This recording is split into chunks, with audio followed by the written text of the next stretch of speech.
Le projet se fera correctement. On ne bâclera pas le projet là. Je le redis ici encore, Simandou, c'est un bijou pour nous. On va parler du projet majeur, qui est le projet Simandou, une mine de fer à ciel ouvert dans le sud-est de la Guinée, dans une chaîne de montagnes. Capacité potentielle 100 millions de tonnes par an, c'est ça? Chaque tonne de minerai extrait est une brique dans la construction de notre avenir. Chaque kilomètre de rail posé est un pas de plus vers notre destinée. Regardez, il suffit d'aller sur le bord de cette route pour voir du fer, du minerai de fer en haute teneur. Le mont Simandou, pour avoir une idée précise, voilà. Alors, c'est des réserves estimées à 8 milliards de tonnes de minerai de fer. On parle de dizaines de milliers d'emplois qui seront créés. Le fer, ce projet, quand il sera lancé, permettra à la Guinée de diversifier son économie. Chaque emploi créé est une lumière d'espoir pour chaque famille guinéenne.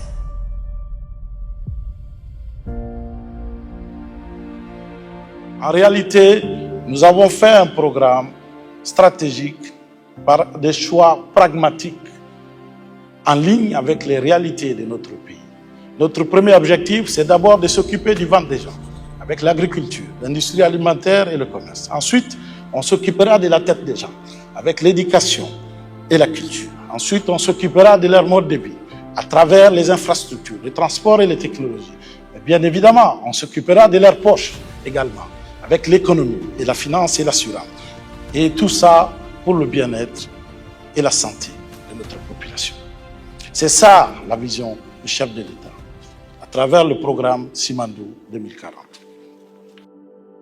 Ça aurait pu s'appeler Kassa 2040, ça aurait pu s'appeler Kakuluma 2040 ou Nimba 2040. Les Ivoiriens, à l'époque, dans les années 2000, ils avaient un programme de développement qui s'appelait l'éléphant d'Afrique. Le Sénégal, ils ont eu Sénégal émergent, ils vont de créer Sénégal 2050. Et Simandou 2040, ça permet de maintenir la dynamique qui est du succès de la réalisation du projet Simandou à travers le co-développement qui a été initié par le président de la République. Sans le président de la République, ce projet, tel qu'il est configuré et structuré aujourd'hui, n'allait jamais se faire. L'État reste convaincu que le Transguinéen, qui était un rêve des pères fondateurs de la Guinée et l'ensemble de nos peuples, devient enfin une réalité. 20% des revenus qui seront issus de l'exploitation des infrastructures du projet Simandou seront utilisés pour financer des bourses pour les meilleurs étudiants guinéens, pour qu'ils aillent étudier dans les meilleures universités à l'étranger. 5% des revenus qui seront issus de l'exploitation minière vont être utilisés pour renforcer le système éducatif en Guinée.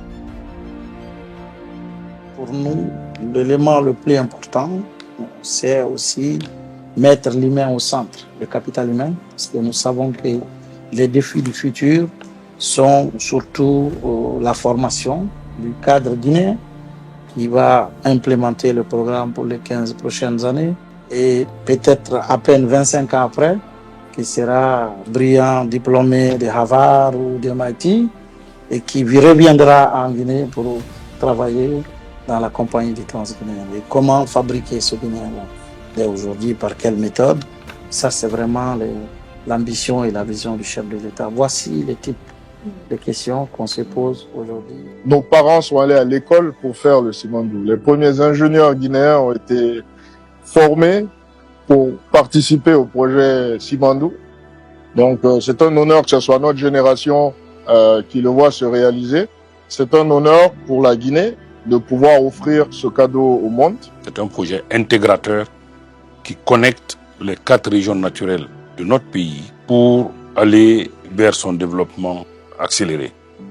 La Guinée, avec Simandou, va clairement jouer un rôle crucial et sous le leadership, bien évidemment, du président général Mamadi Doumbouya, qui nous donne la chance de montrer que quand la Guinée se met ensemble, il est bien possible qu'on fasse des miracles.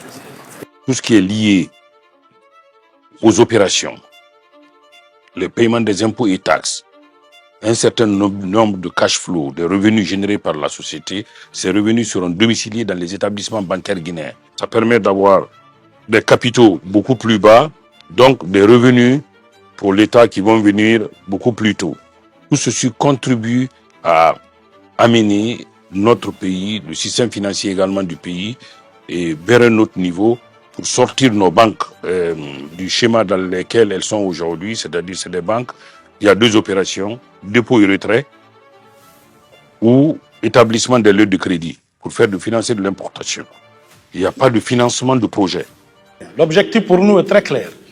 Les revenus essentiellement issus de Simandou seront en grande partie placés dans un fonds qui nous permettra de pouvoir l'utiliser pour aller chercher l'argent moins cher sur le marché des capitaux, mais aussi servir de collatéral pour aller aussi garantir des prêts. Le projet n'aurait pas pu avancer aussi rapidement, ni aller aussi loin, sans une relation solide et positive entre les partenaires industriels et le gouvernement. Cette relation a donc pris du temps à se développer, mais nous entretenons une coopération très étroite avec le gouvernement guinéen.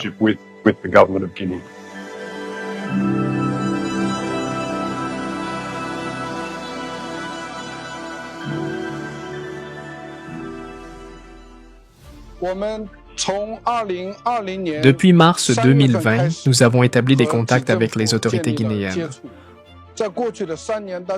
Au cours des 3 dernières années, dans le cadre de l'avancement du projet Simandou, nous avons développé une relation constructive. À ma connaissance, la partie guinéenne a effectué 2 visites très importantes en Chine. La première remonte à janvier 2023, lorsque la délégation présidentielle guinéenne a effectué sa première visite au siège de Baowu à Shanghai pour discuter en détail du plan de développement du projet Simandou. La seconde a eu lieu en septembre 2024, lorsque son Excellence Monsieur le Président Mamadi Doumbouya lui-même a dirigé une délégation à Pékin pour participer au Forum sur la coopération sino-africaine FOCAC, une visite qui s'est soldée par un immense succès, injectant de la confiance et de la détermination dans notre coopération sur le projet.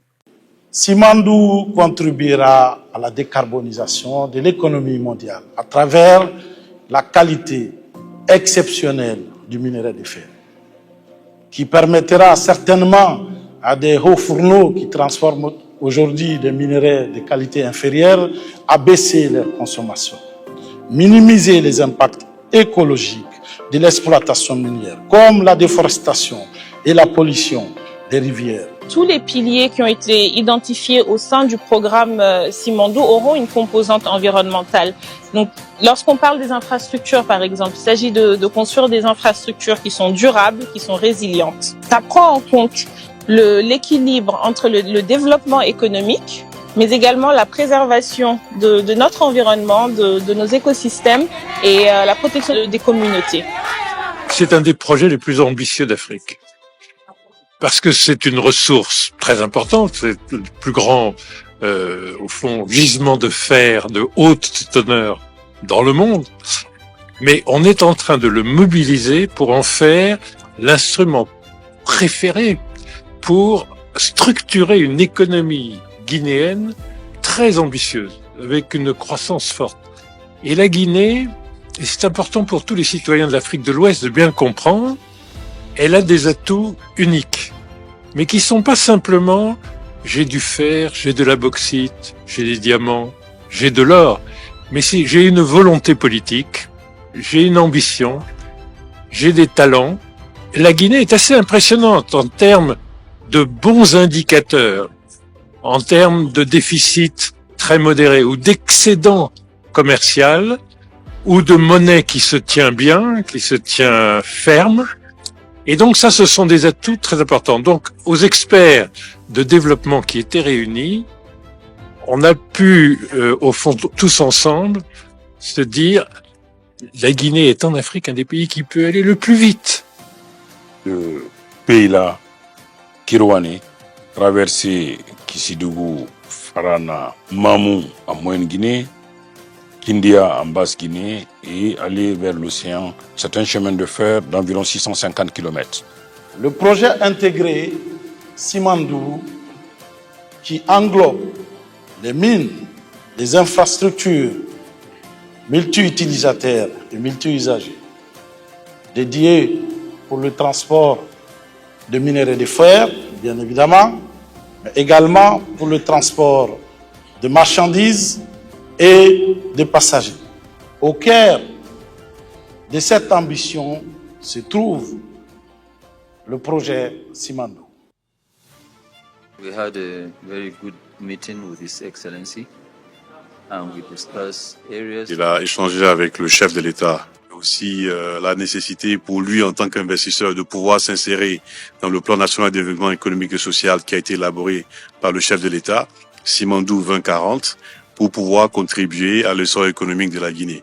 Donc il a reçu des orientations et il a pris des engagements auprès du chef de l'État pour s'investir en Guinée, pour s'implémenter en Guinée dans le cadre de Simandou 2040. Continue to interact and see which areas will help in terms of making sure that the aspiration of His Excellency and also the government of Guinea. Aujourd'hui, la Guinée revêt un potentiel considérable qui peut multiplier par 2, voire 3, voire 4. C'est son potentiel de développement dans les 5-10 prochaines années. Depuis le 25 mars 2022, nous avons signé un accord cadre qui nous a permis de créer la compagnie du Transguinéen. Un des enjeux et les défis stratégiques pour nous, c'est surtout comment garantir l'impact sur nos populations, sur nos concitoyens. Le projet Simandou, c'est un projet à 4 composants. Il est important de le rappeler. Nous avons certes les mines, il y a le port, il y a les rails, mais il y a également l'acierie pour la transformation locale sur place. Je pense qu'on n'a jamais été aussi près de la concrétisation de ce projet. Après la signature de pacte d'actionnaires, nous allons commencer le vrai co-développement du projet Simandou. Je vous remercie et vous encourage en vous disant vous aurez ma bénédiction pour vous accompagner dans ces projets-là. Mais sachez quand même que on aura l'œil sur vous. Et pour nous, ce projet se fera correctement. On ne bâclera pas le projet là. Je le redis ici encore, Simandou, c'est un bijou pour nous. Et puis on ne bradera pas Simandou. Simandou, ça va se faire comme on l'a dit dans le contrat. Si ce n'est pas fait, je reprendrai Simandou. Comment éviter que le Simandou ne soit la malédiction des ressources naturelles qu'on appelle, que les économistes appellent communément le syndrome hollandais. Je pense que c'est là le chantier le plus important pour l'histoire économique de notre pays, le développement socio-économique de notre pays. C'est pourquoi le chef de l'État, le général Mamadi Doumbouya, a initié l'élaboration d'un programme de développement socio-économique, durable et responsable. Les 2 mots sont extrêmement importants pour nous. La durabilité et la responsabilité. Pour les 15 prochaines années, dénommé Simandou 2040. Mais n'est-ce pas l'obligation des politiques, des dirigeants, de se décider à un moment donné de dire « Ok, nous n'avons pas la technologie, mais arrêtez de nous prendre pour des idiots, de renégocier pour que ceci soit exploité ici et que cela bénéficie aux populations. » Autant d'incongruités qui ont amené le président Mamadi Doumbouya à imposer une renégociation, à pousser tout le monde à se retrouver autour d'une table pour mettre de l'ordre dans ce grand bazar qui prive les Guinéens de leur richesse. J'ai créé un comité stratégique placé sous mon autorité et chargé de la mise en œuvre de l'accord cadre. La création de la co-entreprise dans un délai de 14 jours conformément au statut de la co-entreprise qui vous a été transmis et qui est en ligne avec ma vision de l'accord cadre Simandou. Et avec les partenaires industriels, on a achevé le closing après 2 années de lourds et intenses travaux. Et c'était sous la vision et même les orientations du chef de l'État que ce travail a été rendu possible. Donc c'était l'occasion pour le groupe BAO de venir réitérer au chef de l'État clairement la volonté ferme du groupe BAO de respecter ses engagements de faire les travaux conformément aux engagements qu'ils ont pris, mais également remercier l'excellence de la vision du chef de l'État par rapport au projet Simandou et lui dire tout le respect et tout l'honneur qu'il les a fait en permettant au groupe BAO effectivement de prendre place à la table des industriels. Ce contrat, pour nous, c'est aussi la garantie des emplois en Guinée, mais aux États-Unis, pour au moins les 30 prochaines années. Ce contrat est le symbole de la garantie aussi de business en Guinée et aux États-Unis. Ça renforce nos liens bilatéraux, mais aussi les liens pour l'innovation et business des États-Unis. Ça, c'est la vision de Simandou de 2040 et nous aussi, nous sommes là-dedans. Les locomotives arriveront d'ici la fin de 2025 et nous mettrons tout en œuvre pour former une main-d'œuvre qualifiée, notamment pour la maintenance des rails et des locomotives, dans le but d'assurer un transfert de compétences et de technologies en accord avec nos engagements concernant le contenu local. Nous avons beaucoup d'acquis sous le leadership du chef de l'État dans le cadre du projet Simandou, mais il nous reste encore beaucoup de défis. L'un des défis pour nous, c'est cette première phase de construction. Comment garantir le contenu local? Comment offrir des opportunités d'emploi à nos concitoyens? Comment offrir les opportunités de business aux entreprises guinéennes? Et surtout, comment garantir la formation des Guinéens pour le transfert des compétences et des technologies?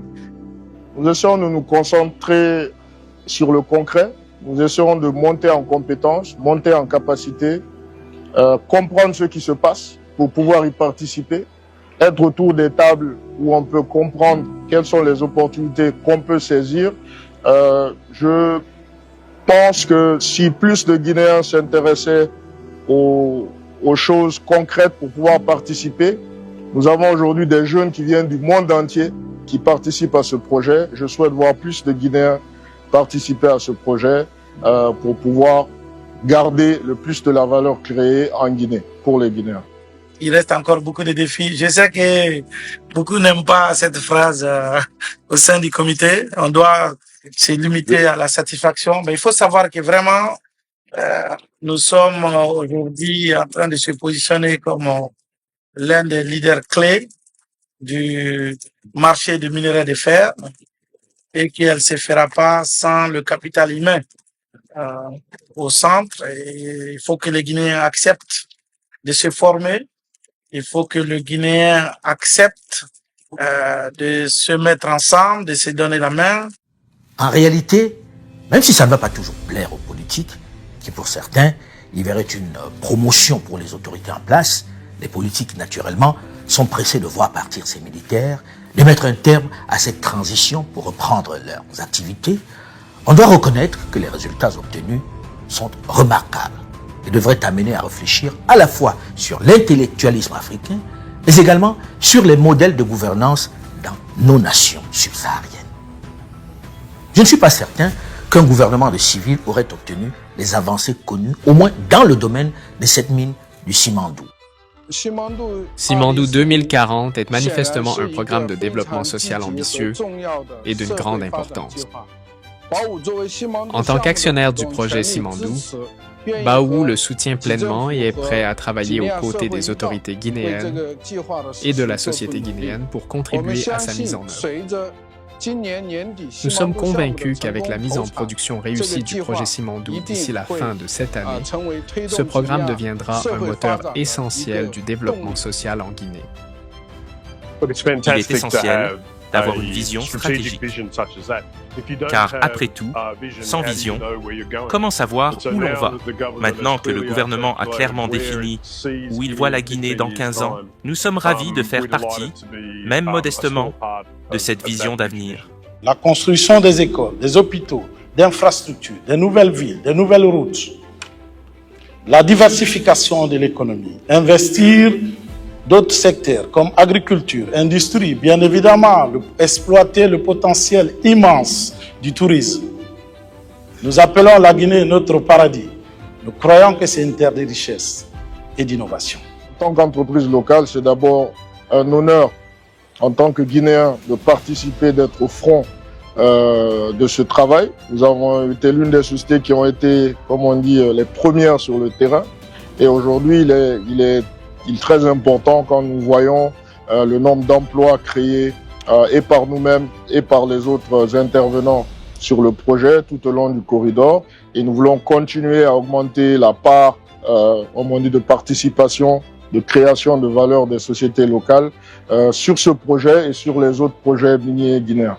Nous avons qualifié le chemin de fer de corridor de prospérité à travers les régions pauvres de la Guinée.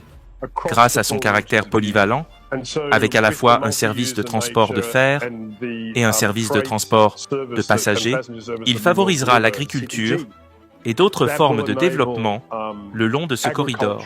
Avec les gares que nous avons prévues, nous pouvons imaginer un avenir où les produits agricoles, qui ne peuvent actuellement pas atteindre les marchés en raison des contraintes d'infrastructure, être commercialisés en Guinée et potentiellement exportés. Nous sommes en train de transformer notre richesse minérale en un héritage durable pour les générations à venir, passionnante pour le bénéfice de la Guinée, de l'Afrique et du monde entier. Je vous remercie vraiment pour votre attention.